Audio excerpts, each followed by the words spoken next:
I don't know about you, but Brian did a fantastic job last Sunday, didn't he?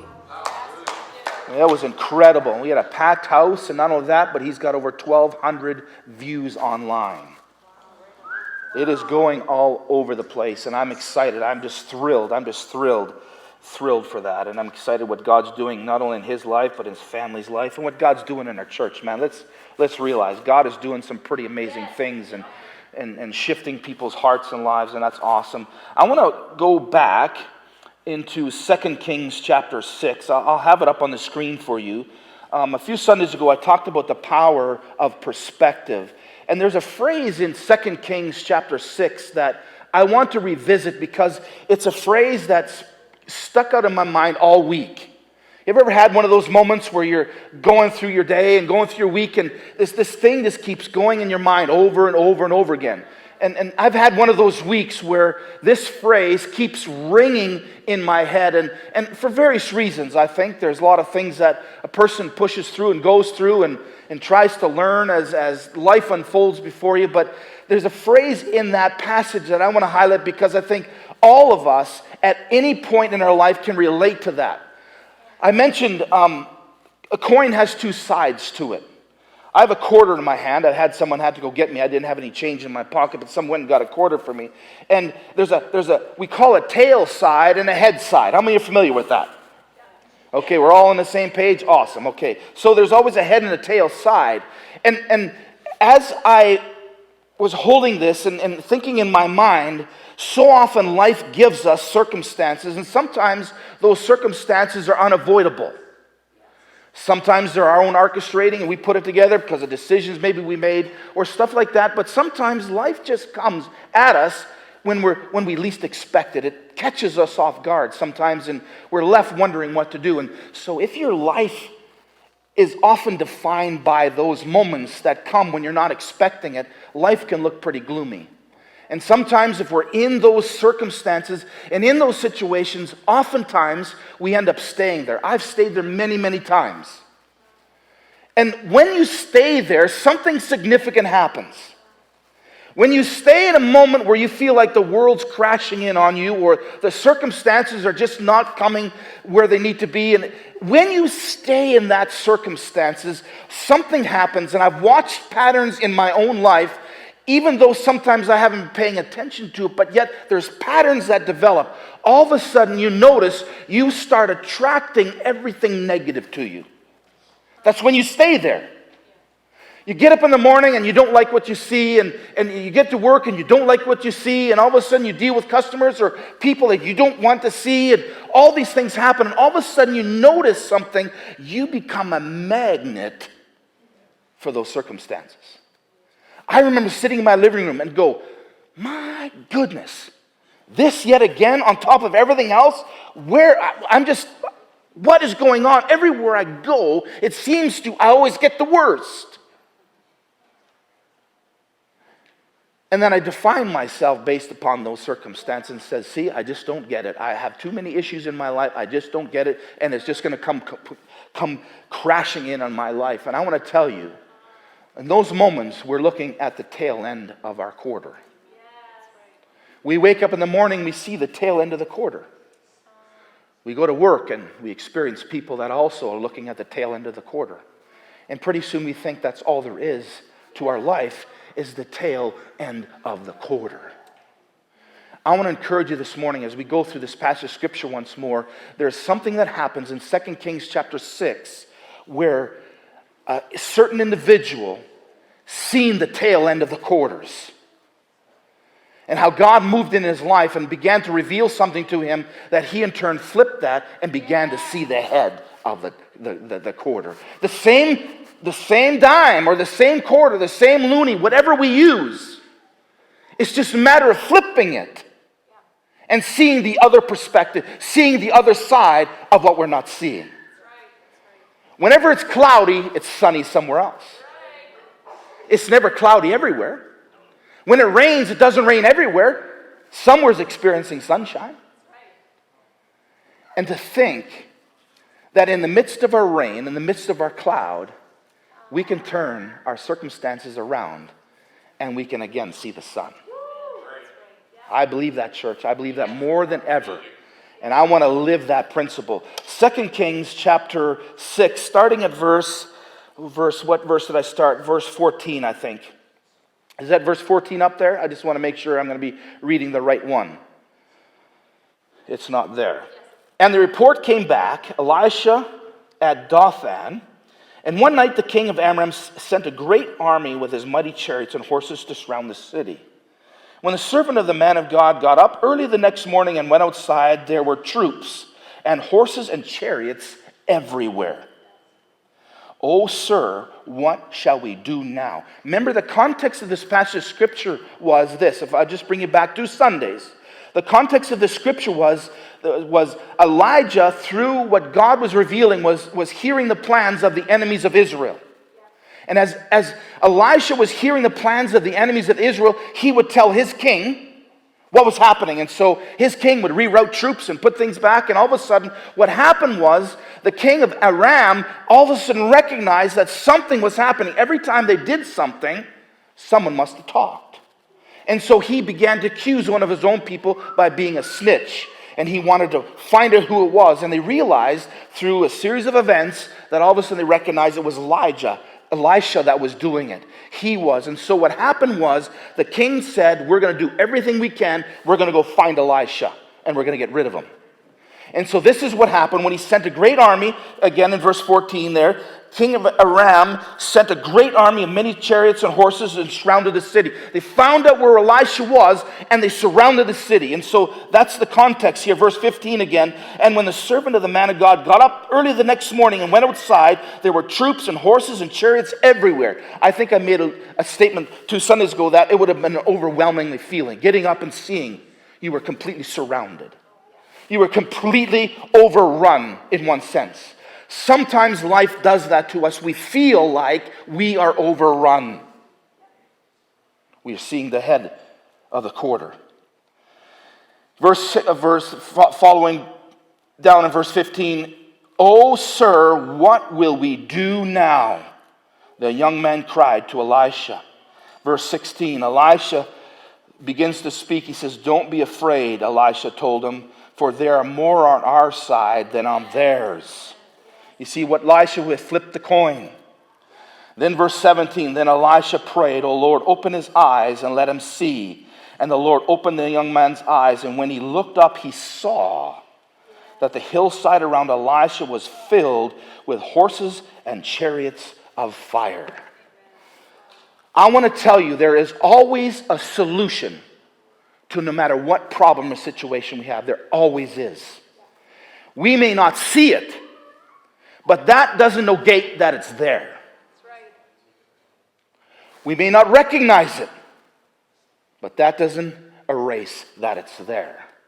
This situation here, Elisha's servant seen the dilemma they were in. And Elisha was not even moved. Why? Because he seen another side to the situation. And as he communicated that side, it didn't register until his eyes were open, and then he saw. And what he saw flipped the situation. No longer was he afraid. He realized that, yes, in fact, there were more with them than with the enemies. I want to begin it this way by saying I think our sight is so crucial, how we see things. I titled my message this morning, "What Do You See?" What do you see? Because what you see is imperative because it'll influence how you live. It does it every time. We can deny it, but the more we believe something and the more we recognize and see it, it becomes a reality in our life. There's a quote that I picked up here as I was working through some of the stuff that I wanted to share with you, and it's this. What we are most aware of, that's the reality we experience and live. So what are we most aware of? That's going to have the greatest influence on our life. Visual is so incredibly powerful. I mean, when my wife and I would go grocery shopping and you're hungry, how does it change the food bill? It goes up. Why? Because you see how good that looks. You ever done that? It's like, I've put things in the cart. Get this, this isn't terrible, but I've put things in the cart that my wife said, why is it in there? Because it looked good. And I was hungry. And I want to be satisfied with that. And there's a lot of things that my wife has to remind us sometimes, not all the time, sometimes when we go grocery shopping, she said, now honey, we're going in for milk and bread and some fruit. That's it. Because she knows I'll always find other things to put in. I'm moved by what I see. I'm a visual person. That's why I struggled in high school, because so much was academically focused and I needed to see vision. I needed to see things with my eyes and I would get it. You can read me a book and I would sleep most of the time through it, but if you watch a movie, it changes everything. So much of life, if you notice carefully, it has to do with appealing to what we see. Look at the commercials on TV. Sometimes the commercials on TV are strategic at certain times of the day because they want you to get what they're offering. How many times have you, now let's be honest here, have you watched the shopping channel? No. Oh, of course not. Only in the motel room when we're looking through the channels to find maybe hockey or something else, we clip and it's like, oh, that looks nice. Their whole presentation is to make it appealing to your eyes. And then you get that product and it's like, that's a piece of junk. Like that, I paid $65 for that. Our visual is so important. You look at fashion. Fashion is a big thing. How do you know what's in? By what you see around you. I remember growing up wanting acid wash jeans. I told my mom, those are the only jeans I don't wear, acid wash jeans. I remember playing hockey, and that's when Cooperall and all the other kind of nice equipment came out. And of course, we never had that kind of stuff, so my dad bought a knockoff version of it that was probably 50 or 60% less than the actual real thing. And it just isn't the real thing. It's not what we're moved by what we see. I have a little niece she was probably all of 4 years old, and she knew the difference between Lululemon and other products. She knew. We're moved by what we see. In this passage of scripture that I read to you, it's interesting too, whenever you look at the life of Jesus, this is an interesting thing. When you study the life of Jesus, most of what he did, he always spoke in stories and parables. He always created pictures for people. Yeah. For an example, the New Testament says, he stops and says, you know what, a farmer went out to plant some seed. And as he was doing that, some fell on the path, some fell in the thorn areas, and he's creating a picture for them. Because what we see influences us. And so Jesus did that most of all his ministry. Jesus never took a scripture, very few times that he took a scripture, and that he read it and then he expounded on it. He always did stories or parables. Here's another example of what Jesus did. He says, the kingdom of heaven is like a mustard seed. Then he says, although the mustard seed is the smallest seed of every other seed out there, when it's planted and it grows, it gets so big that birds can perch on it and have nests. He creates pictures. Then he says this again. He says, and then the kingdom of heaven is like this widow that lost her coin, and she stopped everything she did, and she searched high and low, and she looked for those things until she found that one coin. He's creating pictures. Then he says this again. He says, and the kingdom of heaven is like leaven, in bread. It's such a small ingredient, but when it gets mixed into the dough, it reacts and it causes the dough to rise. And all through his life, he would tell stories and he would give pictures to people to understand what he's saying and what he wants them to learn. And it's powerful. Visual is powerful. I can describe something to you, and 9 times out of 10, it will create a picture in your mind. We went hunting, and it was raining and really muddy, and we were soaked to the bone, pushing bush, trying to find these deers. What's happening to you? You're creating a picture in your mind of what I'm describing because pictures are so powerful. The question I want to ask this morning is, what do you see? Because what you see, you get influenced by. I want to challenge us this morning to stop looking at the tail of the coin and flip it over and begin to see another side to something that we're not seeing. The side that speaks health over us, the side that speaks life over us, the side that speaks. It's not the end. It's only a starting block from a beginning. It's not the obstacle. It's actually, there's a pathway through it. I've equipped you to rise above it. I want us to flip the coin to see those aspects, because I don't know about you, but those aspects give me hope when I seem hopeless. They give me a perspective when I see it's just not happening and not working. But when I flip it to the other side and see the perspective that God speaks over me, all of a sudden the obstacle isn't an obstacle any longer, but rather it's very easily conquered. That's the angle I want to come at with this morning. There are several things, there are three things that I want to talk about this morning when you see correctly. When we see correctly, there's three things that happen to our life. And I'm going to share them with you, and you probably think, well, that's easy. But sometimes it's good to be reminded of something that's really easy. I don't know about you, but easy things are often the easiest to forget. We think the complex things, the things we really have to dig in and system and turn and twist, and those are the things, but it's the simple things that often are the easiest missed. Three things when we see correctly. First of all, from this passage of Scripture, I can bring out of these aspects that when we see correctly, we birth faith. We birth faith. Faith is birthed. Because for so long, many times we've looked at the impossibility of something, but when we see the other side to it, all of a sudden, faith is birthed. We believe that, yes, it's possible for us to conquer it. Have you ever been around somebody that's full of faith? That looks at things that would sidetrack me and get me off, that doesn't even fizz them. It's like, I welcome this opportunity. It's like, what are you? They just flip the coin. It bursts faith. In this passage in 2 Kings here, Elisha's servant was overwhelmed by what he saw. In fact, the writing that is recorded here says, "Oh, sir." You have to understand that Hebrew is very expressive in how it communicates. And when you translate something, sometimes it's like, "Oh, well." When it's, "Oh, well." He completely lost perspective. He figured by what he saw, they were done. Because he goes on and says, he goes on and tells Elisha, in case he didn't know, "What in the world are we going to do?" Ever felt like that? What in the world? What in the world? And there's so many times lately I'm just wondering if I'm going to have my brains intact. But Elisha says, "Don't be afraid. Don't be afraid."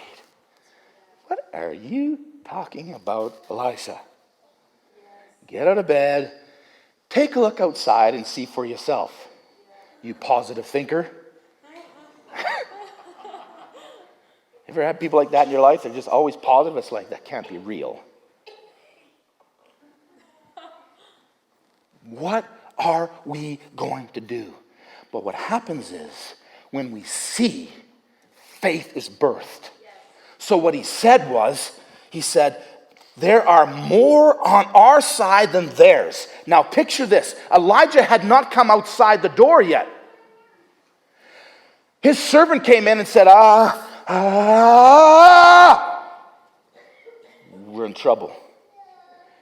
And Elisha says, "No, we're not. Whatever you see, there's more for us than them." And I just wonder if there was a bit of an argument. I mean, just picture it in your mind. No. Yes, there's more. No, you didn't see what I see. You know, how does that work in life, right? Yeah. Let's get a reality check here. Step outside. You know, Elijah didn't even step outside. He was so convinced of his truth. Faith was so large in him that he didn't need to go see the circumstances. He just asked God to open this person's eyes, that he too would recognize that there was more with him than there weren't. Oftentimes we feel like we have to be the convincer of people. You see, Elijah didn't argue with him. He didn't set anything up. He just simply said, "Lord, I pray that you'd open his eyes that he may see." And then it tells us, when he looked, he saw that the hillside around Elisha was filled with horses and chariots of fire.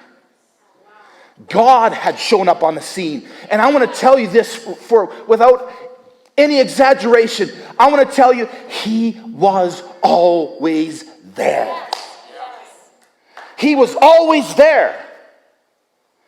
That's why Elisha never bent out of shape. That's why Elisha knew that his servant needed to flip the coin, because if he flipped the coin, he would see what looked impossible really wasn't an issue at all. Faith bursts the moment we begin to see with different perspective. Faith births. When you don't see, you get discouraged and give up. Faith looks at those moments and says, absolutely not. I'm not giving up for one moment. There's a second thing that rises up when we see properly, and that's this. Number 2, it empowers you to push through the obstacles that are in front of you. When you see, it empowers you to push through whatever is in front of you, because you know what's in front of you will never destroy you. It will never destroy you. But the thinking is it will. And as long as we live based on how we view things, it'll always influence us. But when faith births and we see beyond the obstacle, when we surely see, we get empowered to push through. I don't know some of the things you got to push through. I know there's a lot of things I have to push through. Everything depends on my perspective and how I see things. What do we see? It empowers us to push through the obstacles that are in front of you. Listen to this. If you don't see, you spiral into negativity, and obstacles become so big that you give up before you even start. You accept defeat as your reality.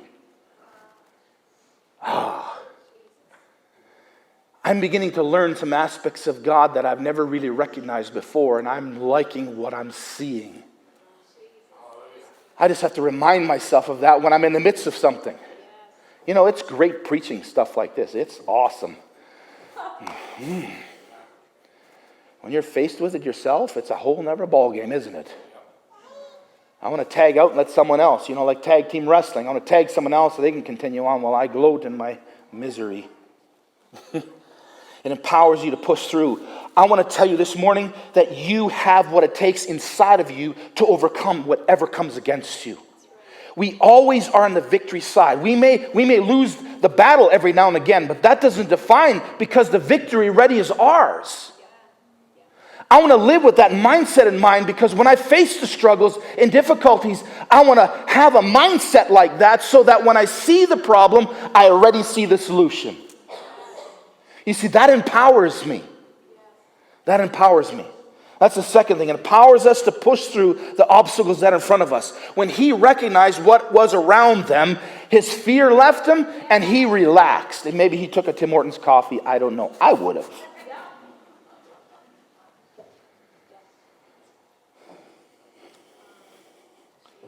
It's interesting.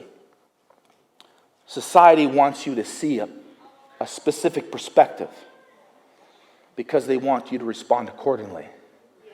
But when we flip that coin and see the head rather than the tail, we're not influenced at all.